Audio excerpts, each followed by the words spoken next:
il est important de s'arrêter de temps à autre et réfléchir sur certains thèmes et méditer certaines vérités de la parole de Dieu. Et là, je me suis dit, bon, tout le monde pense, pas forcément tout le monde pense, mais c'est aujourd'hui c'est la Saint-Valentin et on parle de l'amour. Et là, je sais pas, comme j'avais dit hier, pour ceux qui étaient là hier, je sais pas si vous le savez, mais là, chez moi, quand je grandissais, on faisait quelque chose d'intéressant pour la Saint-Valentin quand on était tout petit. Donc, tous les camarades de classe, il fallait leur donner, on voulait donner une petite carte pour dire on t'apprécie, je t'aime, je pense à toi, des trucs mignons. Et c'était innocent et on le donnait à tous les camarades de la classe. Et c'était un moyen de marquer l'amitié avec ces personnes. Et donc, oui, il y a l'amour entre un homme et une femme qui se retrouvent et qui trouvent son bonheur au sein du mariage. Mais aussi, il y a l'amour fraternel, l'amitié qu'on doit partager entre nous tous. Et donc, ce message ne vise pas juste l'amour entre couples, d'accord? Mais c'est l'amour de Dieu, l'amour que Dieu nous donne et il nous offre gratuitement et que nous pouvons partager avec tous ceux qui nous entourent. Et donc, vous savez, quand j'ai rencontré Mélissa, je vais vous raconter parce que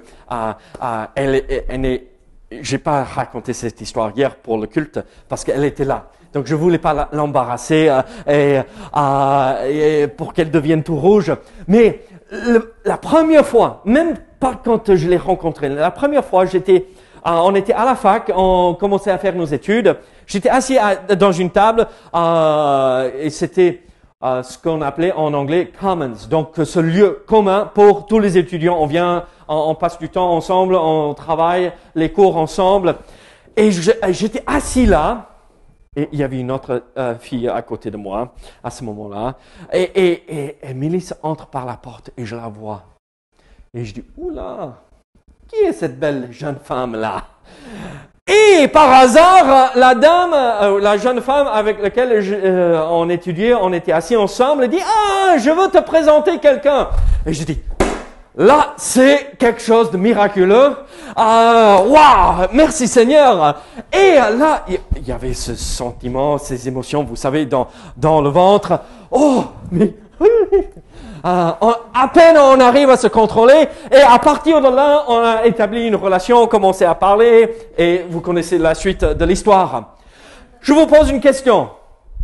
Le jour où j'ai vu Mélissa pour la première fois, où j'avais ces sentiments, ces émotions, comme on dit en anglais, les papillons dans le ventre, est-ce que c'est de l'amour ça? Mais quand même, c'est de l'amour ça ou non? Non, pas du tout. L'amour n'est pas une émotion. Ça peut atteindre nos émotions, mais ce n'est pas de l'amour. L'amour est quelque chose de bien plus profond. Et on va voir aujourd'hui ce que c'est l'amour de Dieu et l'amour que lui, il veut que nous ayons pour les uns les autres aussi. Alors, l'amour n'est pas ce puppy love pour les Anglais, les anglophones, d'accord? L'amour est quelque chose de bien plus important. C'est quelque chose qu'on ne peut pas sonder quand c'est l'amour du Père. Et on comprend que Dieu veut que nous tous, nous comprenions la vérité de son amour. Parce que on avait partagé ce matin concernant toutes ces bénédictions, comment il a œuvré et travaillé dans notre cœur. Et on voit à travers cela que oui, il nous aime. Mais parfois, on reste à la surface et on gratte pas pour découvrir, on ne creuse pas dans sa parole pour découvrir ce que ça signifie. Et là, nous, en tant que peuple de Dieu, ceux qui ont placé leur foi en Jésus-Christ, nous sommes comblés de cet amour si merveilleux. Mais quel est cet amour? Et alors, nous allons regarder quelques vérités concernant cet amour. Et il y a un aspect de l'amour de Dieu qui me réconforte énormément. C'est cette idée que l'amour du Père lui pousse à offrir gratuitement le pardon. Regardez, vous connaissez tous ce verset dans Jean 3,16, n'est-ce pas? Vous pouvez le citer avec moi quand je le lis. Car Dieu a tant aimé le monde qu'il a donné son Fils unique afin que quiconque croit en lui ne périsse point, mais qu'il ait la vie éternelle. Là, on voit cette idée, cette vérité concernant, oui, l'amour du Père est quelque chose d'énorme, c'est pour le monde entier, mais cela a poussé à faire quelque chose pour nous offrir le pardon, pour que nous ayons la vie éternelle. Alors, quelles sont les vérités concernant l'amour du Père qui pardonne, cet amour qui pardonne? Regardez Colossiens chapitre 1, versets 12 à 14. Colossiens chapitre 1er, versets 12 à 14. Qu'est-ce que la Bible nous dit? Ceci: rendez grâce au Père qui nous a rendus capables d'avoir part à l'héritage des saints dans la lumière, qui nous a délivrés de la puissance des ténèbres et nous a transportés dans le royaume du Fils de son amour, en qui nous avons la rédemption par son sang, la rémission des péchés. Qu'est-ce que nous voyons ici? Cette idée, nous rendons grâce au Père qui nous a rendus capables. C'est lui qui nous donne la capacité de venir au Seigneur Jésus-Christ. C'est lui qui nous donne la capacité d'entrer dans quelque chose. Ce n'est rien que moi je puisse faire ou je peux mériter l'amour qui pardonne. Et donc c'est cette idée ici, l'amour du Père, c'est un amour que on ne peut pas mériter. Là, Paul, tu es un mari extraordinaire. J'ai posé la question hier à Sylvia et elle a dit non, j'ai pas le temps d'exprimer et expliquer tout, comment il me comble d'amour que je ne mérite pas. Tu crois ça? Mais Paul, et c'est pour nous tous, d'accord? L'amour que Sylvia te donne, est-ce que tu le mérites? Non.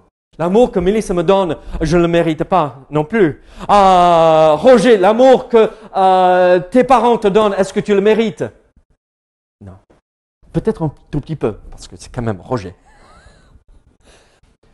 Mais là, l'amour du Père, c'est lui qui nous rend capables. C'est lui qui fait tout. Donc, je ne peux rien faire pour mériter ce pardon qu'il me donne, parce qu'il m'aime. Merci Seigneur que ça ne dépend pas de moi et ça ne dépend pas de nos efforts, ça ne dépend pas de ce qu'on pourrait faire. Est-ce que nous sommes pardonnés parce que nous sommes là ce matin au culte? Non. Le fait de venir à l'église ne fait pas des gens pardonnés. Est-ce que parce que on va mettre quelques billets dans la boîte d'offrande en sortant, est-ce que c'est ça qui fait en sorte que nous sommes pardonnés? Non. On ne peut rien faire pour mériter. Mais c'est Dieu qui nous le donne par sa grâce, gratuitement, pour que nous puissions entrer dans le royaume du Fils de son amour. Et on est en Christ, et donc on est comblé de ce même amour qu'il a pour Christ. Quelle vérité merveilleuse! Je ne peux rien faire pour le mériter, il me le donne gratuitement, cet amour qui pardonne. Mais nous voyons, regardez le psaume 130. On va travailler un tout petit peu et regarder à droite et à gauche dans nos Bibles ce matin. Le psaume 130, verset 4. Nous voyons ici que la source de cet amour se retrouve seulement en Dieu. La source, c'est une source divine de cet amour. Le psaume 130, verset 4. Mais le pardon se trouve auprès de toi, afin qu'on te craigne. Mais le pardon se trouve auprès de toi. Merci Seigneur que le pardon que Dieu nous donne est un pardon parfait et divin, qui vient de lui. Vous savez comment nous, les humains, pardonnent. Paul, on s'est donné rendez-vous à 10 heures un jour et tu t'es pas présenté avant 11 heures. C'est pas vrai, mais bon, ok, pour l'histoire. Et là, j'étais là, mes mains sont là, mais quand même, 1 heure de retard, mais c'est honteux ça, mais... t'inquiète pas, je te pardonne, ça va. Mais la prochaine fois, vous savez ce que je vais faire? S'il a 2 minutes de retard, qu'est-ce que je vais faire? Non, je vais ressortir, mais Paul, tu te rappelles, tu avais 1 heure de retard la dernière fois, mais quand même, je t'ai pardonné, mais il faut arrêter de continuer comme cela. Mais là, le pardon que Dieu nous donne ici, ce n'est pas juste le pardon comme nous, les humains, on peut pardonner. On devrait viser le pardon qu'il nous offre, ce pardon parfait. Mais on n'est pas à cette hauteur.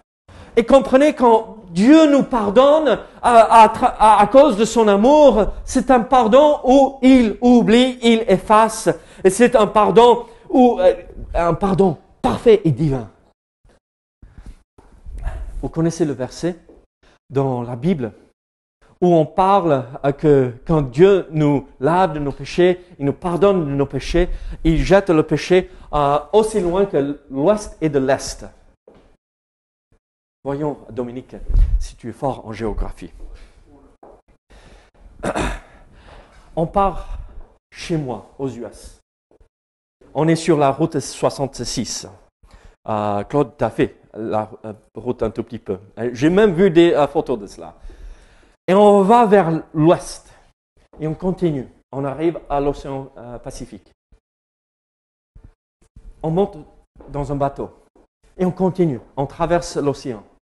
C'est quand on arrive à un point où on commence à tourner vers l'est. Tu confirmes? Il dit jamais. Jamais. Jamais. On tourne toujours vers l'ouest. Et si on se retourne, on va dans l'autre sens.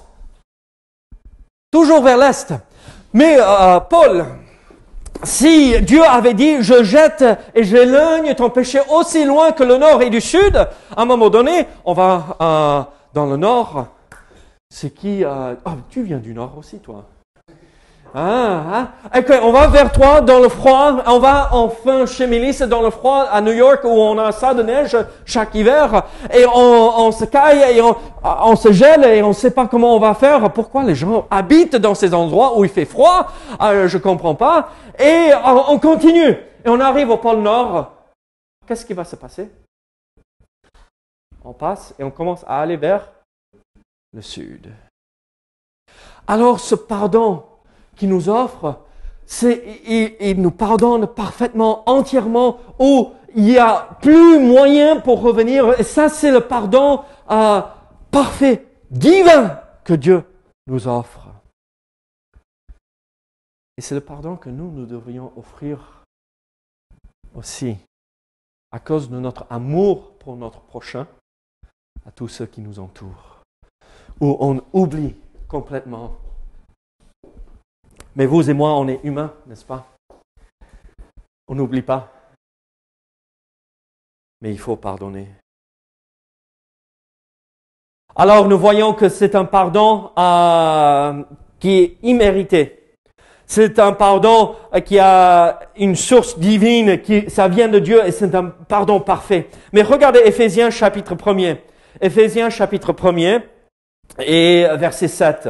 Nous voyons aussi que c'est un pardon qui coûte quelque chose, qui n'est pas quelque chose de léger qu'on offre à tout le monde, mais qui coûte. Et c'est un amour coûteux qui nous donne à travers ce pardon. Regardez Éphésiens chapitre 1er, verset 7. En lui, nous avons la rédemption par son sang, la rémission des péchés selon la richesse de sa grâce. Qu'est-ce que la Bible dit? En lui, nous avons la rédemption par son sang. La rémission des péchés. Par son sang. On a récité Jean 3,16, car Dieu a tant aimé le monde qu'il a donné son Fils unique. Vous et moi, nous comprenons cette vérité que l'amour qui permet que le pardon est offert à nous tous a coûté cher à notre Père. Ça a coûté la vie de son Fils unique, Jésus-Christ.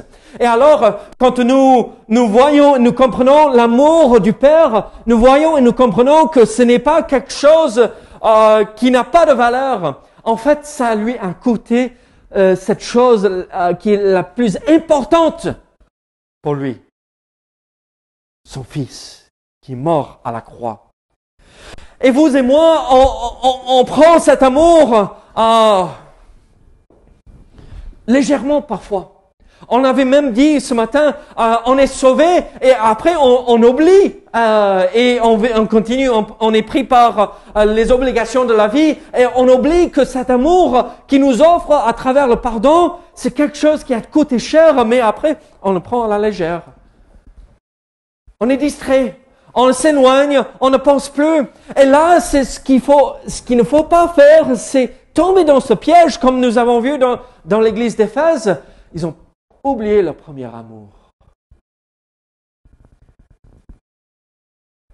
Il faut faire vivre cette flamme et ranimer cette flamme qui est en nous, l'amour que le Père nous offre.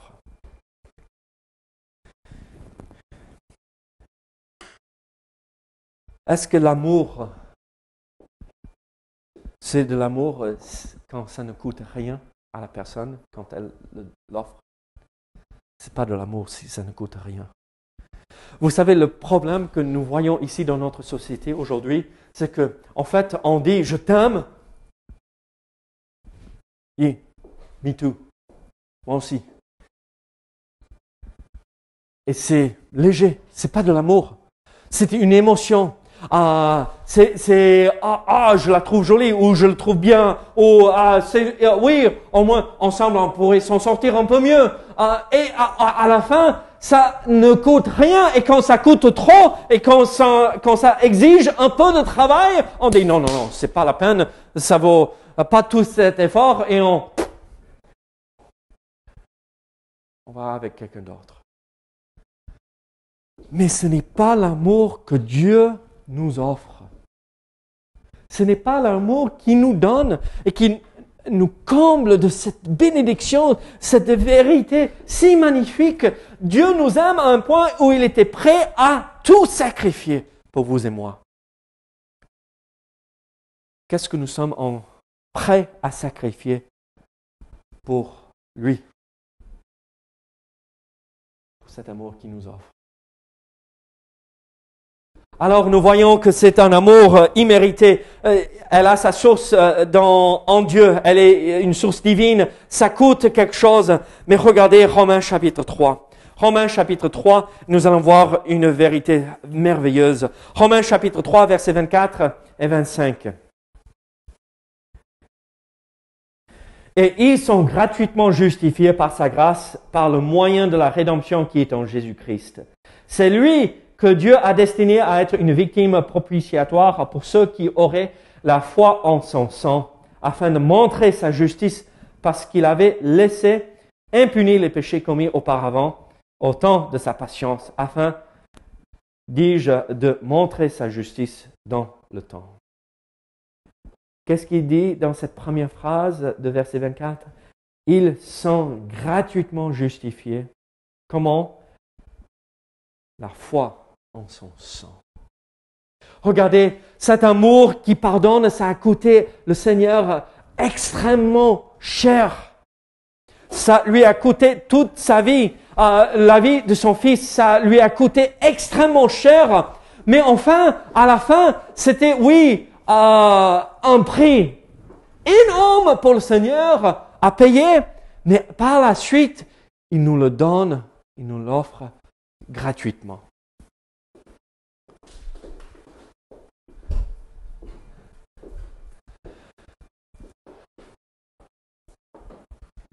Avez-vous reçu ce don d'amour qui vous offre gratuitement? Comment le recevoir? Le verset nous le dit. Par la foi en son sang. Regardez. Comment recevoir l'amour merveilleux? Par la foi en son sang. Là, le verset 25. Pour ceux qui auraient la foi en son sang afin de montrer sa justice. Croyez. Croyez au Seigneur Jésus-Christ. Et nous pouvons recevoir le pardon et l'amour du Père gratuitement. Mais regardez ce prochain verset. Nous voyons une autre vérité. Dans le psaume 103, verset 3. Celui qui pardonne toutes tes iniquités. Là, cette vérité concernant l'amour du Père qui nous pardonne, ça m'encourage. Parce que, tu sais, vous savez, moi, je ne suis pas parfait. Peut-être ça vous étonne de m'entendre dire ça. Non. Quand même, je ne suis pas parfait là, les amis. Mais merci, oui, seulement le Seigneur est parfait. Dieu est seul qui est parfait. Mais celui qui pardonne toutes tes iniquités. Là, ce qui est merveilleux, c'est que là, l'amour du Père est tellement grand que ça lui pousse à pardonner tout ce qu'on pourrait faire. Toute iniquité. Regardez, il n'y a pas un seul péché qu'on peut commettre que Dieu ne peut pas pardonner, sauf le refus de croire, n'est-ce pas, le blasphème contre l'Esprit Saint. Alors nous comprenons et nous voyons cette réalité. Oui, on peut briser cette relation d'amour entre le Père et nous. Oui, on peut s'éloigner de lui, mais il est toujours prêt à nous pardonner à chaque fois que nous venons et nous fléchissons le genou et on lui confesse nos péchés. Si nous confessons nos péchés, il est fidèle et juste de nous les pardonner. Alors, là, Yann, il y a quelques semaines de cela, je ne me rappelle plus ce qu'il avait fait. Mais, vous savez, avec les garçons, parfois, ça dérape, n'est-ce pas, Louis-Charles? Tu as dû vivre ça à un moment donné avec ton père, comme Yann vit avec moi de temps à autre. Mais je t'avais dit, mais, et vous savez, on exprime des choses par la frustration.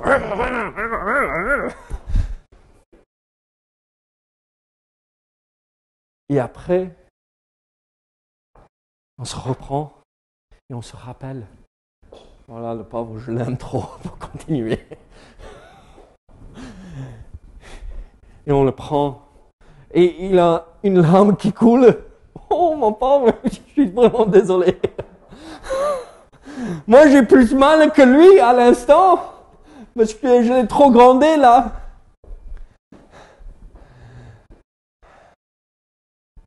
L'amour qui pardonne toute iniquité. C'est un pardon entier. Merci Seigneur, parce que je suis loin d'être parfait, mais il me pardonne chaque fois. Et c'est le pardon et l'amour que nous devrions avoir pour les autres autour de nous aussi. C'est compliqué de pardonner. C'est compliqué d'oublier.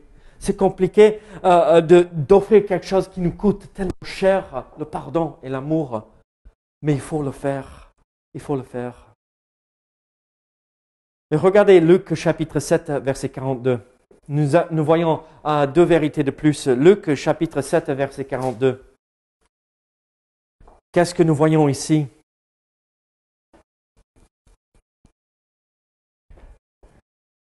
Comme ils n'avaient pas de quoi payer, il leur remit à tous deux leur dette. Laquelle l'aimera le plus? En fait, nous voyons ici, vous connaissez cette histoire, il y avait deux qui avaient une dette, une était plus grande que l'autre et le maître pardonne les deux. Et donc on voit le contexte là un tout petit peu de cette parabole, cette histoire. Et on comprend que les deux étaient pardonnés et qui aime le plus. Mais on voit quelque chose de tangible, de concret, pied à terre, pas pied à terre, mais vous comprenez ce que je veux dire. Quelque chose qu'on peut vivre là. C'est un pardon il y a un vrai résultat. La dette, elle était remise. Elle est pardonnée, elle est effacée.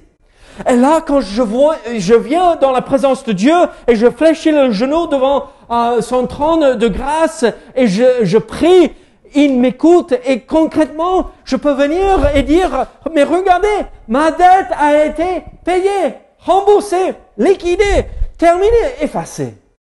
Et j'ai accès à Dieu. Mes amis, ce fardeau que vous portez sur le dos, il n'y a plus raison de le faire. Dieu pardonne tout et pratiquement parlant, c'est entièrement enlevé. C'est comme ça n'a jamais eu lieu. C'est ça ce qui est merveilleux. Quand Dieu pardonne, il ne nous voit pas comme « Ah oui, encore lui qui a fait ceci, il y a 2 mois de cela, mais bon, je l'ai pardonné. » Non, quand il nous regarde comme ayant la sainteté de son Fils, et c'est un pardon entier, complet, où il ne pense plus à ces choses-là. Je ne porte plus le fardeau, moi, parce que Christ l'a porté à la croix, quand il est mort à ma place.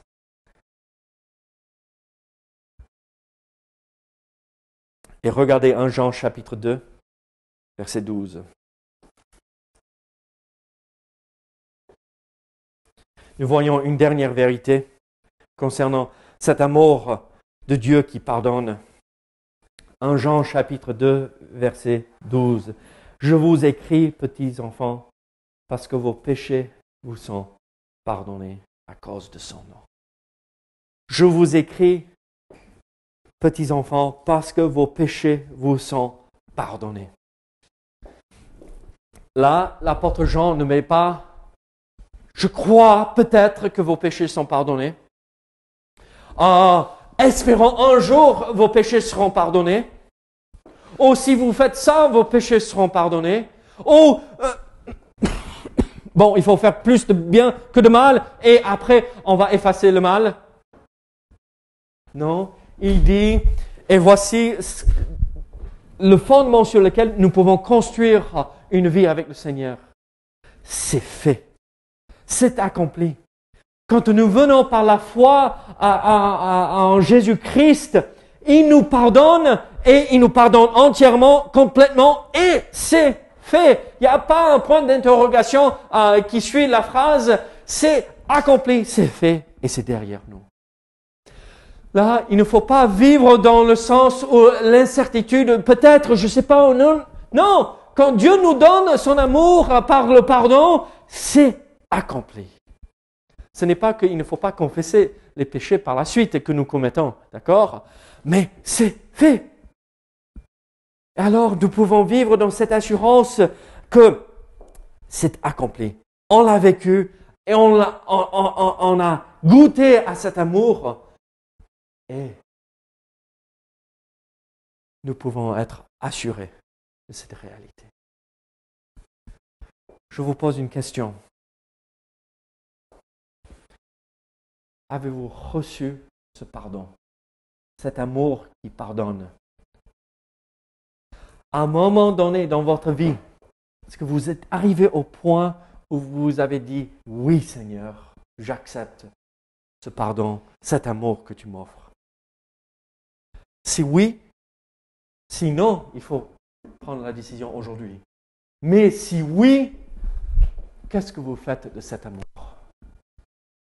Alors, cet amour que vous avez reçu, que nous avons reçu, est-ce que nous la vivons aujourd'hui, même dans notre relation avec les autres?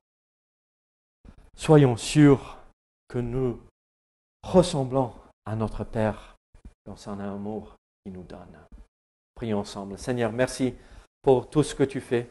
Seigneur, aide-nous à avoir cet amour merveilleux que tu nous offres gratuitement. Dirige, Seigneur, sois avec nous. Au nom de Jésus. Amen.